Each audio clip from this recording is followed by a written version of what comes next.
اصل میں جی یہ پلان پہلے ہی بن گیا تھا، کیونکہ اب تو ہمیں ساری چیزیں سامنے آ گئی نا۔ شروع میں کافی شک تھے کہ کیا ہو رہا ہے، ہمیں سمجھ نہیں آ رہی تھی۔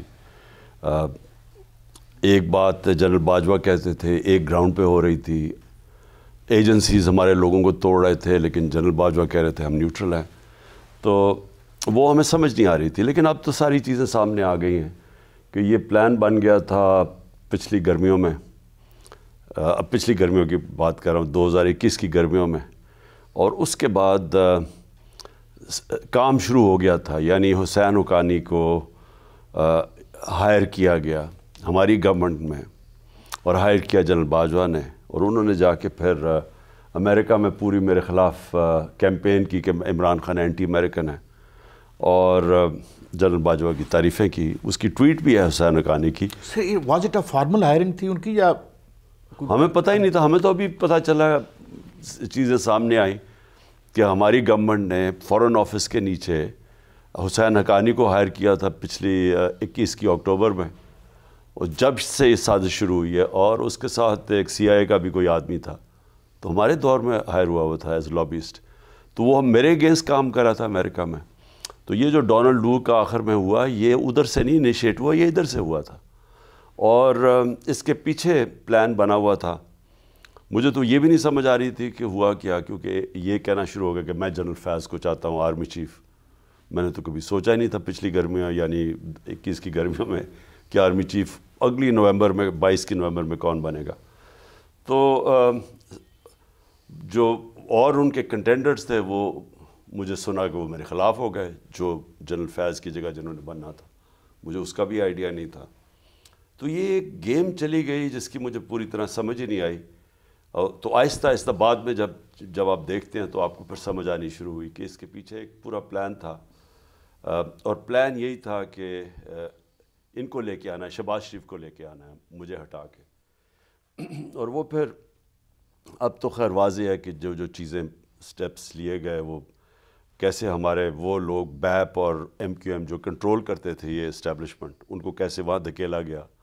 شاہ زین بگٹی جو کہ ان کے علاوہ کھانا نہیں کھاتا ان کی پرمیشن کے علاوہ، اس کو وہ جب وہ گیا تو ہمیں پورا واضح ہو گیا، تب ہمیں اینڈ میں واضح ہوا کہ یہ ان کا پلان بنا ہوا ہے ہمیں ہٹانے کا۔ اچھا ہاں صاحب، جنرل ایکسٹینشن کی باجوہ کے بعد آپ نے ان کے رویے میں کیا تبدیلی دیکھی جس سے آپ کو محسوس ہوا کہ یہ دوسری طرف بھی کوئی بات چل رہی ہے ان کی؟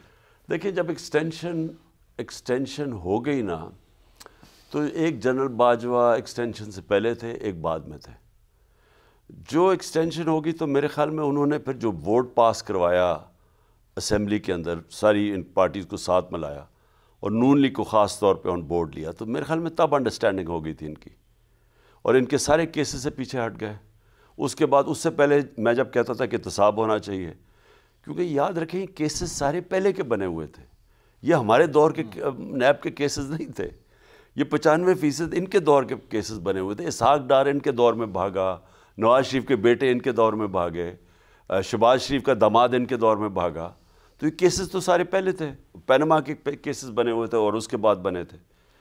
تو ایک دم جنرل باجوہ شروع ہو گیا کہنا کہ جی دیکھیں، معیشت کو ٹھیک کریں اور احتساب بھول جائیں، اور NRO کی باتیں شروع ہو گئی کہ جی یہ چھوڑیں، یہ آپ کیوں پڑے ہوئے ہیں، کیونکہ انہوں سمجھوتا ادھر ہو گیا تھا، ان کا سمجھوتا یہ تھا کہ کیسز سے پیچھے ہٹے۔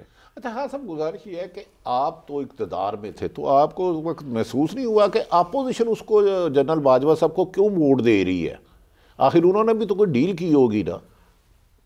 ہاں، یعنی سوچا تو صحیح تھا کہ یہ کیا ہوا کہ ساری اپوزیشن مل گئی، لیکن میں آپ کو بتاؤں، میں جنرل باجوہ کو ٹرسٹ کرتا رہا، حالانکہ مجھے سائنس دوسرے بھی تھے، لیکن میں سوچتا تھا کہ جو اسٹیبلشمنٹ ہے وہ میری طرح سوچ رہی ہوگی، اس کا اسٹیک پاکستان میں ہے، اگر پاکستان جاتا ہے تو سب سے پہلے اسٹیبلشمنٹ کو نقصان ہوتا ہے، اگر کرپشن سے ملک بیٹھتا ہے تو اسٹیبلشمنٹ کو وہی درد ہوگی جو مجھے ہے کرپشن کی جنگ کے خلاف، کیونکہ ان لوگوں کے تو پیسے باہر پڑے ہیں، ان کے سٹیکس باہر ہیں، ان کے گھر باہر ہیں، ان کے علاج باہر ہیں، ان کے بچے باہر ہیں، ان کا سب کچھ باہر ہے، تو ان کا تو سٹیک ہی پاکستان میں نہیں ہے، جو 2 بڑے خاندان ہیں جو 30 سال سے لوٹ رہے ہیں۔ تو میں یہ سمجھتا رہا کہ ان کی جو یہ میری ساتھی جنرل باجوہ بھی وہی سوچتے ہوں گے جو میں سوچ رہا ہوں، تو وہ کبھی اس کے خلاف گئے نہیں، وہ انڈیکیشن یہی دیتے رہے کہ ہاں میں بھی یہی ان کو برا بھلا کہتے تھے کہ بڑے کرپٹ ہیں یہ ہیں، مجھے ہمارے سے بولتے رہتے تھے. صاحب انہوں نے کہا کہ آپ نے کل بیان دیا ہے کہ جنرل باجوہ نے آخری ملاقات میں آپ کے ماضی سے متعلق کچھ باتیں کی، تو اس کے اور ان کے قریبی عزیزوں کے بارے میں بھی کچھ خاصی انفارمیشن مارکیٹ میں تھی، آپ کو اس قسم کی اطلاع تھی کہ وہ کیا کر رہے ہیں؟ وہ جو آخری میٹنگ تھی، یہ تو خیر ابھی کب کی ہوگی، اگست کی میٹنگ ہوگی یا اگست کے قریب آخری میری میٹنگ تھی جنرل باجوہ سے. تو انہوں نے عجیب بات کی، انہوں نے کہا آپ کے لوگوں کے اوپر فائلیں ہیں، آپ کے لوگوں کے آڈیوز ہیں ہمارے پاس، ویڈیوز ہیں، اور مجھے کہتے کہ آپ بھی پلے بوائے تھے. میں نے کہا میں تھا، میں نے تو کبھی نہیں کہا کہ میں کوئی فرشتہ تھا، میں تو ایک گناہ گار آدمی تھا. تو اللہ کا قرآن میں وہ کہتا ہے میں جب چاہوں کسی کو سیدھے راستے پہ لے گیا ہوں، رحمان اور رحیم ہے. لیکن میں نے سوال کیا، میں نے کہا کیا ہماری ایجنسیز کا یہ کام ہے کہ لوگوں کی بلیک میل کرنے کے لیے ان کے اوپر فائلیں بنائے جائیں تاکہ ان کو کنٹرول کر سکیں؟ تو یہ ایجنسیز اس لیے قوم پیسے خرچ کرتی ہے کہ ملک کی دفاع ہو رہی ہے. تو تب بھی میں سمجھا کہ دیکھیں ان کا جو سوچ ہے نا وہ ایک ہمیں ہٹانے کے لیے جیسے ہمیں ہٹایا، اس کے بعد جب انہوں نے دیکھا کہ پبلک ان لوگوں کو مسترد کر گیا. میرے ساتھ پبلک اس لیے آئی کہ ان تینوں کی شکلیں دیکھ کے تو لوگوں کے اندر ایک غصہ آیا، لوگ جان گئے تھے ان لوگوں کو. تو اس وجہ سے ہماری اتنی مقبولیت ہونی شروع ہو گئی. تو جب جنرل باجوہ کو بھی یہ پتہ چلا تو ان کو ریورس کر لینی چاہیے تھی. جو مجھے حیرت ہوئی کہ انہوں نے اسی پالیسی پہ چلتے رہے، اور بجائے یہ کہ چینج کریں انہوں نے سختیاں کی، انہوں نے وہ قسم کا ظلم کیا جو اعظم سواتی سے کیا، جو شہباز گل سے کیا، جو صحافیوں سے کیا، جو ارشد شریف سے کیا. اور میرے اوپر کیسز کے اوپر کیسز ہر روز بننے شروع ہو گئے، اور یہ پھر آڈیوز نکلنی شروع ہو گئی. اور یہ آڈیوز تو یہ اب کس کے پرائم منسٹر کی سیکیور لائن کی کون ٹیپ کر رہا تھا؟ یہ آفیشل سیکرٹس ایکٹس کے خلاف ہے. میری اعظم خان کے ساتھ آڈیو نکل آئی، وہ تو ہمیں صرف ISI کر سکتی تھی. تو یہ شروع ہو گئے کام. یعنی حیرت یہ ہے کہ بجائے آپ چوروں کے خلاف کھڑے ہوں اور عوام کھڑی ہے جدھر، آپ اس پارٹی کے خلاف کھڑے ہو گئے جس کے سارا ماضی ان کے مقابلے میں ایک سٹرگل تھی ان کرپشن کے خلاف. ان کو ختم کرنے کی، سب سے بڑی پارٹی کو ختم کرنے کی کوشش کی. اچھا خان صاحب یہ فرمائیے کہ ہمارے بڈی صاحب کی بھی خبر تھی کہ جو RTS بیٹھا تھا وہ آپ کے خلاف بیٹھا تھا، جو اب ہمیں خبریں ملتی ہیں. تو شروع سے ہی اسکیپٹیکل تھے، they didn't want you to, ایک بہت با اختیار PM کے طور پر یہاں دیکھنا ممکن نہیں تھا.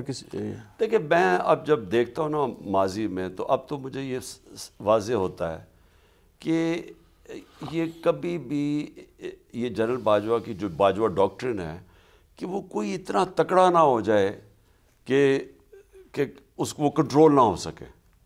تو یہ جو سندھ کے اندر جو پیپلز پارٹی کو کھلا ہاتھ دیا گیا، میں جب وہاں گیا تو چیف سیکرٹری تھے، میں جب کیمپین کرنے گیا 2018 میں، تو اس نے کہا جی یہاں تو سارا ٹوٹل کنٹرول کیئر ٹیکر کے ہوتے ہوئے ٹوٹل پیپلز پارٹی کا کنٹرول ہے، سارا ان کے پولنگ سٹیشن سب کچھ کے اوپر کنٹرول ہے. تو وہ کون ان کو بیک کر رہا تھا؟ پیپلز پارٹی جس طرح بے نظیر بھٹو جب شہید ہوئی ہے اس سے زیادہ ووٹ لے گئی پیپلز پارٹی 2018 میں. ان کے سندھ کے اندر تو تباہی کی ہوئی ہے انہوں نے، تو زیادہ ووٹ کیسے پڑ گئی؟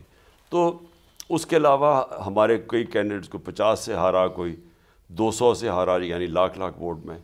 تو یہ جو انہوں نے شروع کیا PDM نے کہ جی سلیکٹڈ گورنمنٹ ہے، تو میں نے تو پہلے دن ہی کہہ دیا تھا کہ کھول دو الیکشن.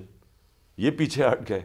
حالانکہ 2013 میں جب انہوں نے دھاندلی کی تو ہم نے صرف 4 حلقے مانگے تھے، 4 حلقے یہ کھولنے کے لیے تیار نہیں تھے. ہم نے تو جب انہوں نے ہمارے سے ہم نے کہا کھول دو، کیونکہ انہوں نے 2013 میں دھاندلی کی تھی. ہم نے 2018 میں میرا خیال ہمیں زیادہ سیٹیں ملی تھیں جتنی اس سے جو کہ ہمیں دی گئی تھیں.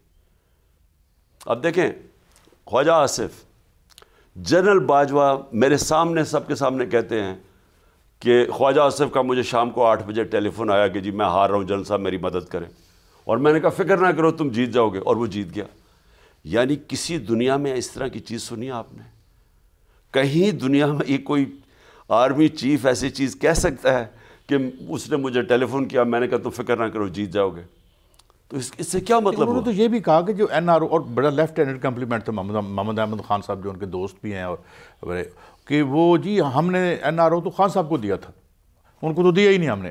Admitting this, how do you look at it? نہیں تو کیا این آر او دیا؟ میں تو خود بھی یہ سمجھنا چاہتا ہوں کہ میں نے کیا کیا تھا جو کہ مجھے این آر او ملے. مجھے کون سی چیز تھی جس کے اوپر مجھے کسی نے بچایا ہو؟ خان صاحب